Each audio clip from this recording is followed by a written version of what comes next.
Alô? Muitas graças. Buenas tardes a todos. Boa tarde. Eu vou passar rapidamente aqui uma apresentação, atendendo o tema da palestra, e depois eu vou vou passar a palavra para o meu irmão para contar um pouco de como foi a nossa experiência de aplicar a teoria do Olavo de Carvalho em democraticamente lidar com o marxismo cultural. Então, primeiro a parte mais pesada, que é a parte de economia, mas eu prometo que não vai ser tão enfadonho, mais um estilo rock and roll do que MPB. Primeiro, objetivo, responder duas questões. Aonde o Brasil estará em 2050? O economista sem a sua bola de cristal, mas eu vou dar minha projeção e eu aposto que eu vou ganhar. A segunda, como será a trilha que a gente percorrerá até lá? Onde Brasil vai estar em 2050 e como será o rumbo, o sendero que Brasil será hasta chegarmos allá?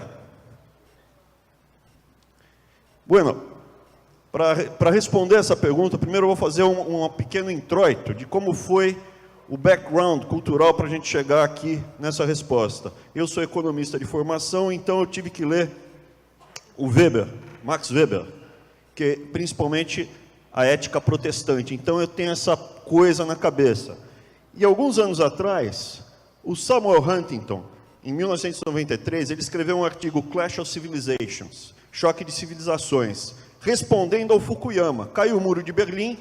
Vocês lembram que caiu o muro de Berlim? As moças não, porque elas não têm essa idade, perfeito? Só os marmanjos. Então as moças não sabem, mas quando caiu o muro de Berlim, teve um monte de goiaba que falou, ah não, o comunismo acabou.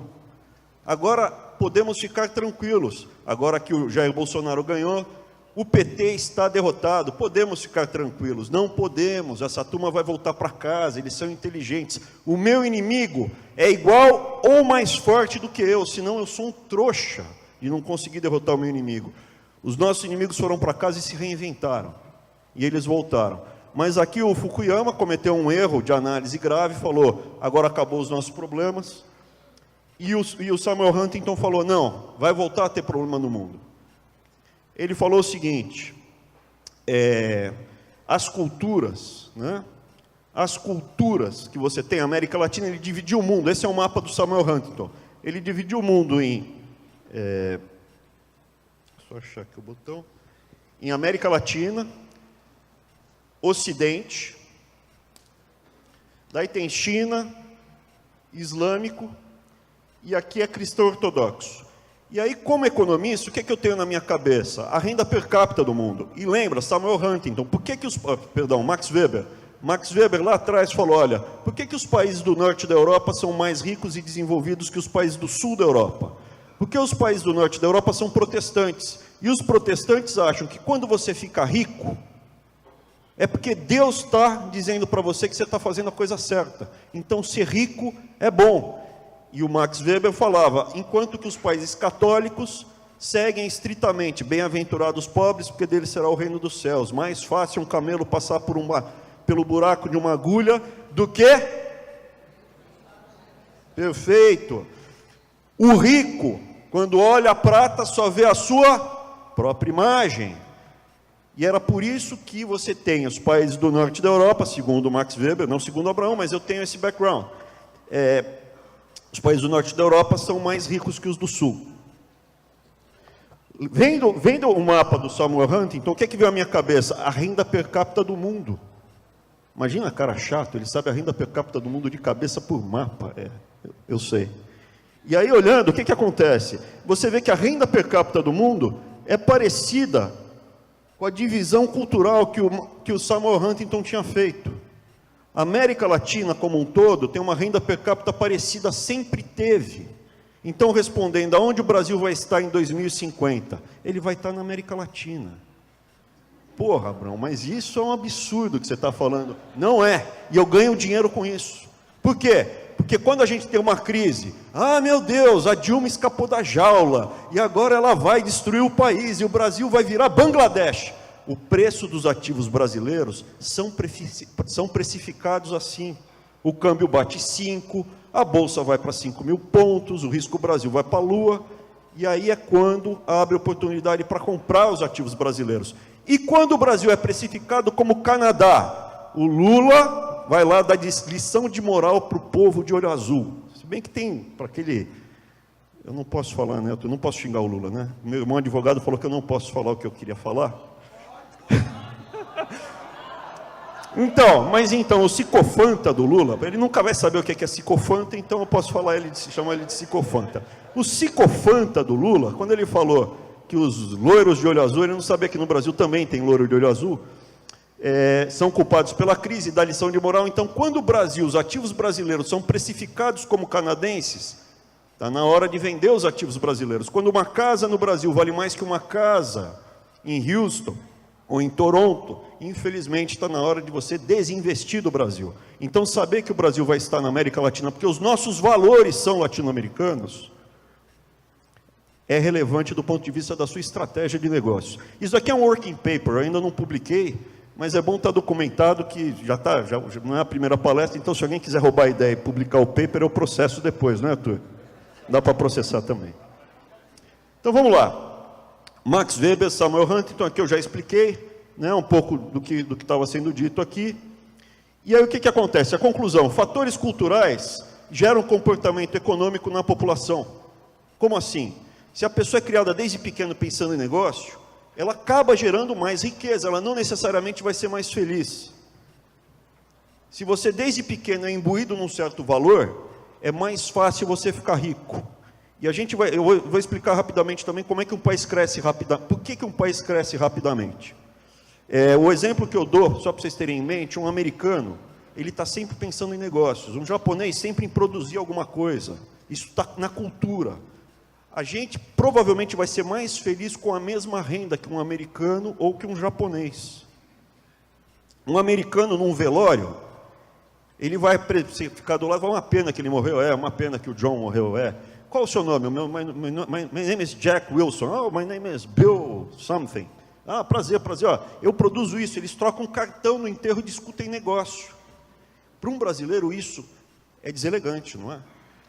Estamos ali no velório dando apoio para a família. Um brasileiro, no máximo, vai falar, poxa, a viúva está inteira, né? Tá bacana. Vamos lá. A renda per capita os valores culturais afetam a renda do povo. E isso é porque, então, tendo esse background cultural, explica por que alguns países passam por rápido crescimento. Quais foram os países da Europa que mais cresceram na segunda metade do século XX? Croácia e Estônia. Por quê? Depois da guerra estavam destruídos, sobrou o quê? Um monte de croatas ou estonianos que saíram do comunismo. E eles têm os valores culturais para produzir, gerar as coisas. O milagre alemão é porque, depois da Segunda Guerra, o PIB da Alemanha era zero. Mas você tinha o quê? Um monte de engenheiros alemães. Um monte de alemães que nas horas vagas faziam o quê? Relógio, sapato, carro. O Japão cresceu rápido por quê? Porque depois da guerra ele estava destruído, a renda per capita zero. E aí você reconstrói rápido. E a China? A China teve 150 anos de desgraça. É uma cultura riquíssima. Vou voltar rapidamente para a China. A China é uma cultura riquíssima. Você não precisa explicar a um chinês por que comercializar ou como fazer as coisas. Ele já sabe. Só que eles passaram pela Guerra dos Boxers, introdução do ópio pela Inglaterra lá. Depois veio o Japão e devastou a China. E, por último, as maravilhas do comunismo e do Mao Tse-tung. Quando você abriu isso, eles rapidamente vão para o potencial deles. E qual o potencial chinês? Bom, você vai para Taiwan, uma ilhazinha ali do lado da China, né? Onde não é comunista e a renda per capita é de quase 30 mil dólares. Você vai para Hong Kong, onde só tem chinês também, a renda per capita é acima de 40 mil dólares. A China vai continuar crescendo. Por quê? Porque eles são chineses. E por que eles não estão nessa renda? Porque tem bobagem acontecendo. O Brasil, o que acontece com o Brasil? Ele sempre esteve entre os melhores países da América Latina. Os piores países da América Latina são justamente aonde? Em termos de renda per capita. Eu não estou falando melhor do ponto de vista cultural, estou falando simplesmente que alguns valores geram mais riqueza do que outros. Tá? Não me entendam mal. Aonde você teve mais América Latina, que é a confluência da cultura indígena, africana e europeia ibérica, com alguns toques do resto do mundo, essa característica você tem uma renda per capita mais alta, onde você não teve tanto a mistura, né? Então, o que acontece? O Brasil, historicamente, sempre esteve entre os melhores países da América Latina. Qual é o melhor país da América Latina hoje em termos de renda per capita? O melhor país é... Opa, eu esqueci. O maior país é o Chile, porque tomou as decisões corretas que permitiram bater no topo. O que vai acontecer com o Brasil? Hoje o Brasil está com quase metade da renda per capita do Chile. Se a gente parar de fazer as bobagens, a gente vai convergir rapidamente para o que pode ser a renda per capita potencial do Brasil. Vamos virar Canadá? Não. Tá? Mas a gente não precisa ser tão pobre e estar numa situação tão ruim como estamos agora.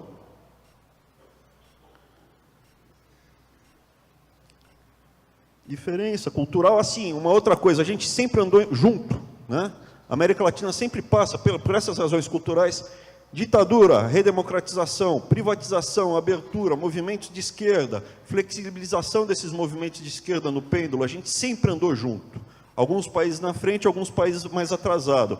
Colômbia estava numa situação muito ruim, venceu a Farc, está crescendo rapidamente, indo para o seu potencial.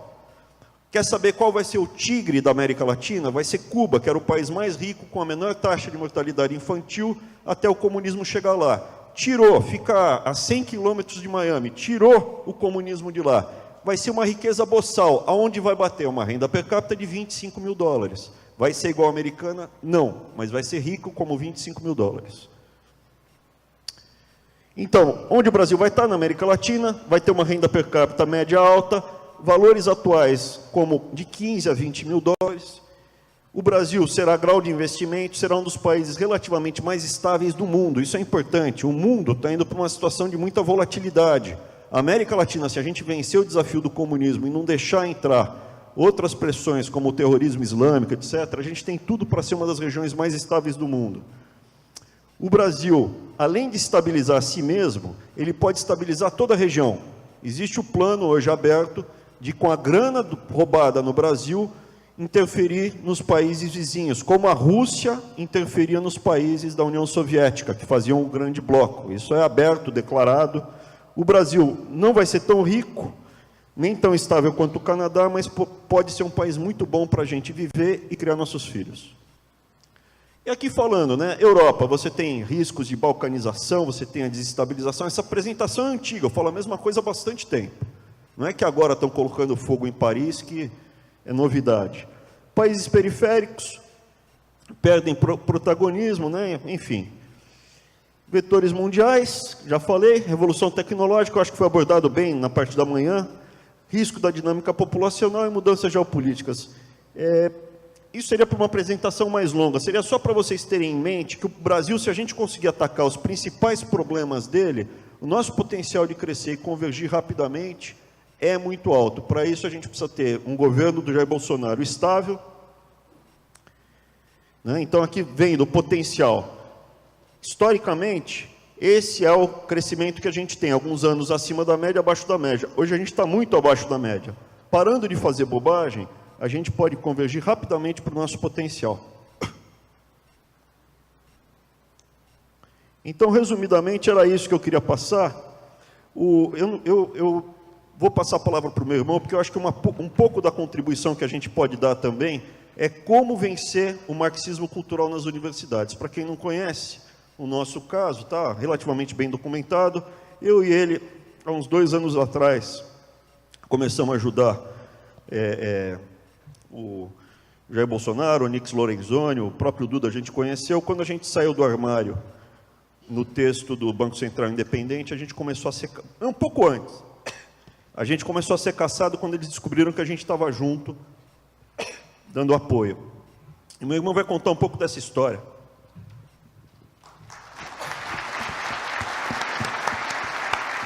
Muchas gracias. Eu vou falar pouco, vou falar bem, não vou cuspir em ninguém. E boa tarde a todos, é uma honra estar aqui, já falei isso de manhã. A gente sabe o momento histórico que estamos vivendo, a gente tem a noção do que é isso daqui. E falando de economia, o meu amigo Francisco Letúria disse, pô, mas direito, o que você está fazendo aí? Primeiro, eu sou advogado, ninguém é perfeito, eu falo isso aí. Mas eu saí da advocacia, eu fui mais para a área de ciências atuariais. Existe uma coisa que se chama Law and Economics. E na universidade, eu não acreditei. Quando eu estava na Unifesp, na USP eu comecei a ver. Eu já vi isso acontecendo, mas começarem a negar a matemática. Quando eu lia George Orwell, eu falava, nossa, esse cara sacou, esse cara descobriu o segredo de tudo. O George Orwell, ele dizia, eu li recentemente a biografia dele, ele falava assim, enquanto 2 mais 2 forem 4, a minha liberdade está garantida. E o que os comunistas e socialistas fazem? Eles desconsideram, o Brasil paralelo passou aqui. Agora, o Max Horkheimer, os alunos vieram falar, olha professor, estão dizendo aí que a matemática está a serviço do capitalismo, que a ciência é burguesa. Eu falo, mas não é possível, cara. Então a gente, assim, deixa passar, isso aí é palhaço, isso é palhaço. Na faculdade, lá na USP, eu tinha amigos lá, coleguinhas, que falavam assim, eu não aprendo francês, eu não aprendo inglês, porque é língua de imperialista, eu aprendo francês. Eu falava, esse cara está fora do jogo. Esse cara está fora do jogo. Eles foram para Brasília, ficaram ricos. Esses aí. Então a coisa é séria, ela existe e eu lembro quando caiu o Muro de Berlim, a gente pensou assim, puxa vida, agora acabou, né? Acabou isso aí. Não tem mais comunismo. Eles se reinventam e já estão reinventando. A gente estava na madraça dos comunistas, que é a universidade. Então tem 2 professores que ousaram dar apoio científico ao Jair Bolsonaro, faz quase 2 anos. E de 2.000 professores, eu e ele fomos os únicos. Nenhum outro colega deu apoio para a gente, com medo. O cara vinha, não, eu acho que vocês estão fazendo, é muito... Pô, então vamos aparecer com a gente, cara. Não, depois vamos ser perseguidos que nem vocês. Ameaça de morte, processo sigiloso, carro riscado. Falaram que iam jogar tijolo por trás da nossa cabeça. Imagina você ir dar aula assim. Pode fazer, cara, couro grosso. Aí, chega na universidade e fala, olha, Law and Economics, os caras que ensinam Law and Economics falam assim, não existe matemática para a Previdência. Tem um cara que dá aula de Direito Atuarial, professor da universidade, que ele fala assim, você não pode tratar um presidiário com métodos quantitativos, estatística, porque o ser humano não é um número. Então tira o CPF desse cara, fala para ele se virar sem número na vida dele. Agora, é um método, porque se você tira a matemática, você tira o critério. E aí você escraviza mais fácil. Então, aonde que o George Orwell, aliás, chamava Arthur. George Orwell é um pseudônimo. Aonde que ele foi até um ponto. Agora, a gente tem novos nomes aí, que estão sacando. Olavo de Carvalho, Jair Bolsonaro, Eduardo Bolsonaro, Carlos Bolsonaro, Flávio Bolsonaro. Esses caras foram estertores, a gente tem que reconhecer. E aí o que acontece? Existe uma linguagem. A gente começou a ver, a gente tentava dialogar. Então você, cara, mas tem problema na Previdência, existe demografia. Existe pirâmide demográfica? Como é que você fala? Tem um monte de a população está envelhecendo e tem poucas crianças? Não. Se houver um déficit na Previdência, esse déficit é social, então pode explodir a Previdência. Como se não houvesse consequência, inflação, as nossas vidas. O resultado desta porcaria, a gente está vivendo na pele. Essa falta de critério estourou. As pedaladas foram previdenciárias, inclusive. E aí, qual foi a estratégia que a gente descobriu? A estratégia quem descobriu não fomos eu nem o meu irmão. A estratégia quem descobriu, Olavo de Carvalho, Jair Bolsonaro, o Duda, o Carluxo, o Flávio. É o seguinte, o comunista, ele te xinga, ele te chama de fascista, você fala, olha, a técnica é essa, os números, aí ele fala, seu fascista. E aí você fala, não, mas eu não sou fascista. Então você é racista. E eu sou racista, eu sou descendente de africano. Você é um nojento, você é um misógino. E aí você fica se defendendo. Então, quando um comunista ou socialista, o socialista, ele é a AIDS, o comunista é a doença oportunista. Então, quando um comunista ou socialista...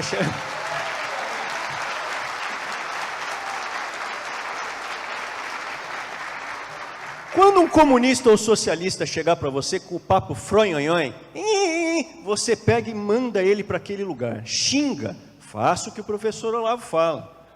Xinga, xinga. Mas sem perder a ternura. Sem, jamais. Jamás. Sem perder a ternura, jamás. E quando você for dialogar com uma pessoa sem integridade intelectual como esse comunista, você não pode ter premissas racionais. Então não adianta você colocar critérios como o George Orwell, 2 mais 2 é 4, ele vai falar, você é burguês, porque você usa matemática. A matemática está a serviço do imperialismo yankee. A gente Isso. escuta isso. Horkheimer. A gente escuta Horkheimer. isso. Eles falam, eles não têm vergonha. Então, existe a internet, está tudo documentado e eu faço aqui um último alerta. Tem o meu tempo, eu vou fazer um último alerta. Na universidade, os alunos, quem apoiou a gente foram os alunos, não houve um professor que deu apoio. Inclusive alguns que agora estão chegando, professores... Tal, Patriotas, os patriotas. Jair Bolsonaro... Bate continência, civil batendo continência. Não, civil batendo continência. Os alunos chegaram, professor, eles estão falando do Schumpeter, os comunistas, os professores comunistas, que eles sabem tomar conta, eles entram nos colegiados, eles contratam professores, eles vão tomando conta, não se iludam. Professores estão citando o Schumpeter, porque o Schumpeter é a teoria econômica, a destruição construtiva.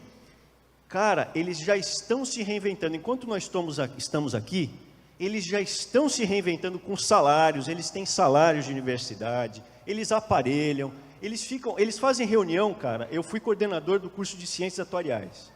Cara, eram reuniões de 6, 7 horas, até você falar, chega, eu não aguento. Aí quando você sai, eles fazem a votação e ganham.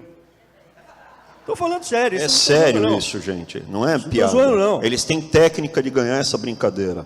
Eles têm técnica, eles já fizeram... Mas a gente tem técnica de vencer deles. A gente aprova disso. A gente adaptou a teoria do Olavo de Carvalho de como enfrentar eles no debate intelectual. Não precisa mandar pastar. Quando eles falam, a ciência é burguesa, falou, então vai embora daqui, porque aqui é o templo da ciência, seu religioso. É uma religião sem Deus. Esses caras são... E a grande salvação do Brasil...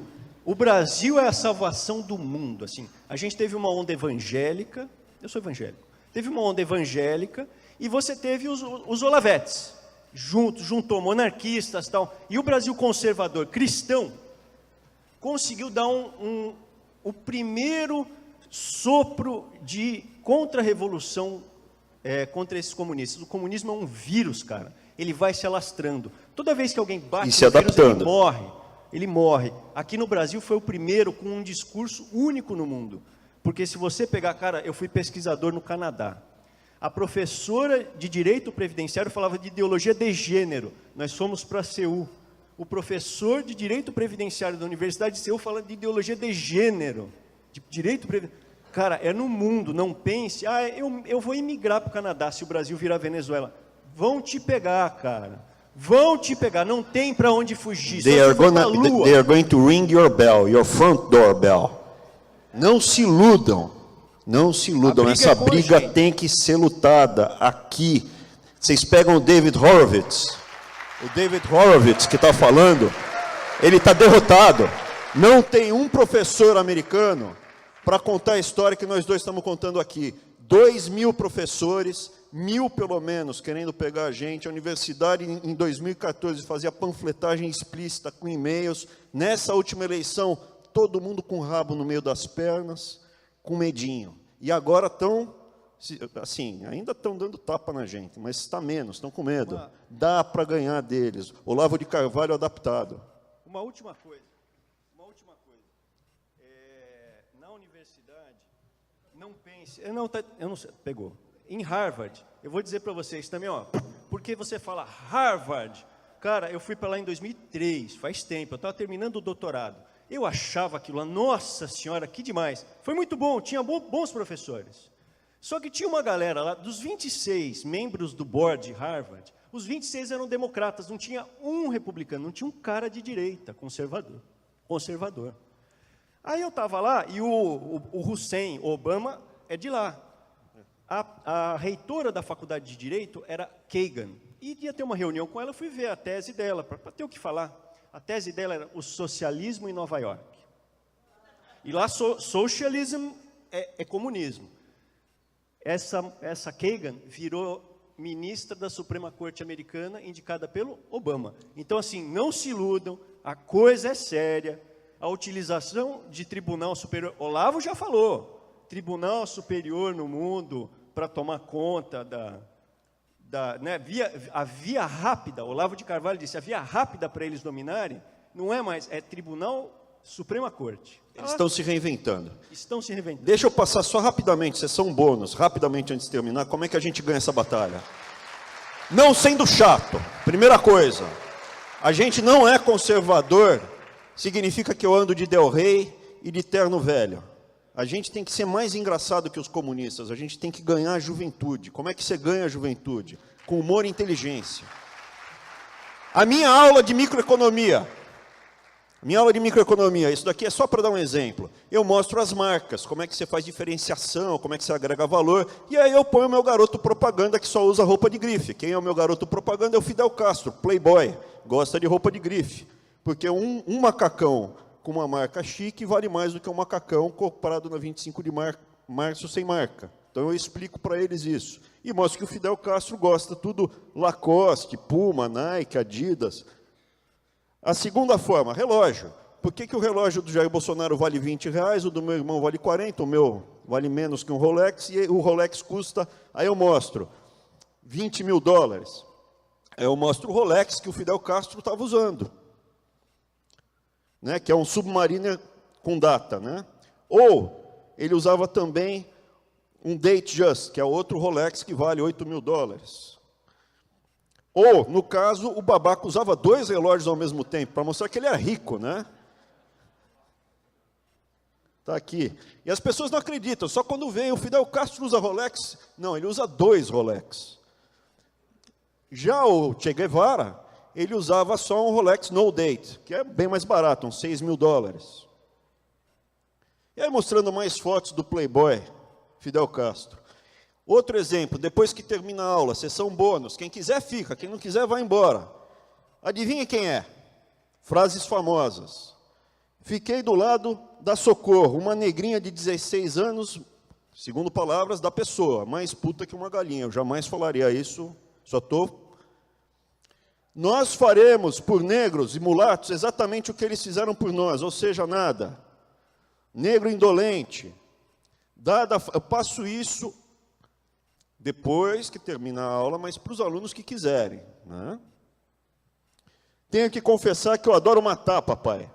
Os jovens devem aprender a agir em massa. Criminoso é pensar como indivíduo. Não precisa de imprensa, tem que acabar com jornais, etc. Vocês já sabem quem é. É o Che Guevara. Por que está aqui no talento? É o Che Guevara, sem perder a ternura. Aí o pessoal fica chocado. E vocês, acham que era só ele? Daí eu passo também o Karl Marx falando mal de negro, falando mal de povos inferiores, o Trotsky falando em matar, o Lenin falando em matar. E aí, quebrando.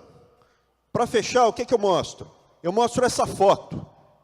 Todo mundo fazendo a saudação nazista, e tem um cara só, ali, de braços cruzados. Quem é esse cara?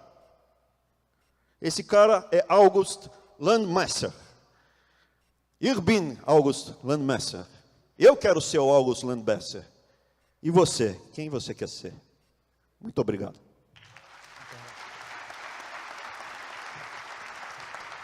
Muchas gracias. Gracias.